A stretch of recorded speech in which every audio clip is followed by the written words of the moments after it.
خود بخود خارج ہو جاتے ہیں۔ اب ہم یہ سمجھیں گے کہ جب کوئی شخص اپنے نفس اور خواہش کی اتباع کرے گا تو گویا اس نے اپنا معبود اپنے نفس کو بنا لیا ہے۔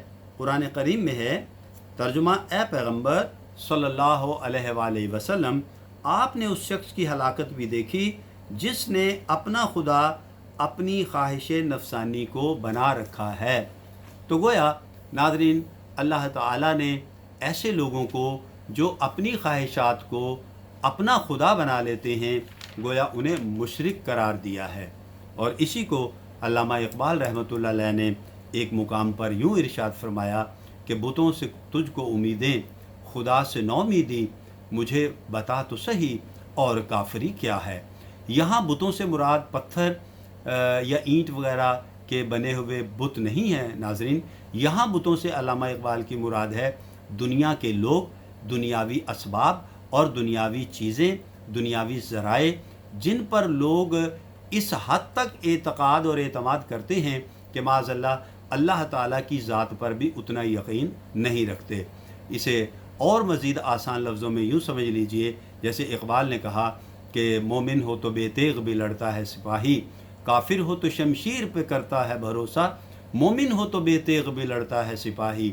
یعنی مومن جو ہے وہ دنیاوی ظاہری اسباب جو ہے وہ صرف بطور سنت اختیار کرتا ہے، کیونکہ ہمیں اللہ اور اللہ کے پیارے محبوب صلی اللہ علیہ وآلہ وسلم نے ان اسباب کو اختیار کرنے کی تعلیم دی ہے، لیکن ان پر بھروسہ کرنے کی تعلیم نہیں دی۔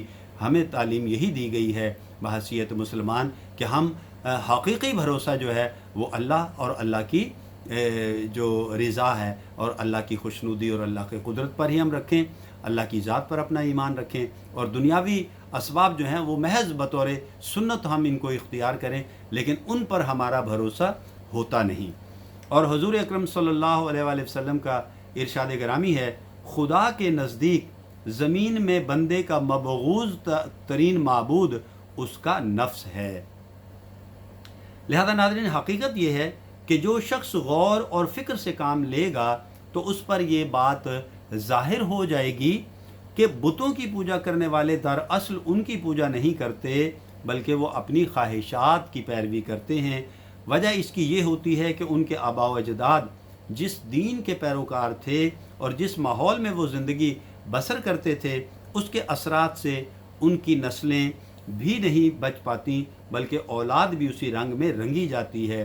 تو گویا وہ اپنے میلان نفس اور خواہشات کی اتباع کر رہے ہیں، اور یہی ہوا اور یہی ہوا کی تعبیر اور تفسیر ہے۔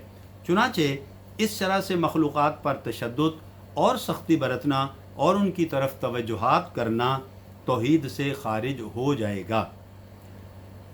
لہذا ناظرین، جو شخص یہ عقیدہ رکھتا ہو کہ جو کچھ دنیا میں ہو رہا ہے یا ہوگا وہ سب خداوند قدوس کی مرضی کے مطابق ہے، تو کوئی بھی آدمی کسی غیر پر سختی نہیں کر سکتا۔ پس توحید تو اس برتر مقام کا نام ہے، چنانچہ توحید میں صدیقین کا یہی مقام ہوتا ہے۔ اب آپ اس پر غور کریں کہ آپ کے ذہن کو کس چیز سے پھیرا گیا اور توحید کے کس غلاف پر قناعت گزین ہونا چاہیے۔ تو در حقیقت موحد وہ ہے جس کا عقیدہ یہ ہو کہ اللہ ایک ہے اور اس کی تمام تر توجہات کا مرکز وہی ذات ہو، اس کے علاوہ اپنے قلب کو اسی یقین اور اعتماد پر جما دے۔ علامہ دمیری رحمۃ اللہ علیہ فرماتے ہیں کہ میں نے اپنی کتاب الجواہر الفرید فی علم التوحید کے 8ویں باب میں تفصیل کے ساتھ اس پر تشفی بخش کلام کیا ہے، جس سے ہر قسم کے شبہات رفع ہو جاتے ہیں۔ مزید میں نے اپنی کتاب کو اکابر علماء کے صحابہ کرام رضی اللہ تعالیٰ عنہم کے قول سے بھی زینت بخشی ہے۔ تو ناظرین، آج کے بیان کے لیے اتنا ہی۔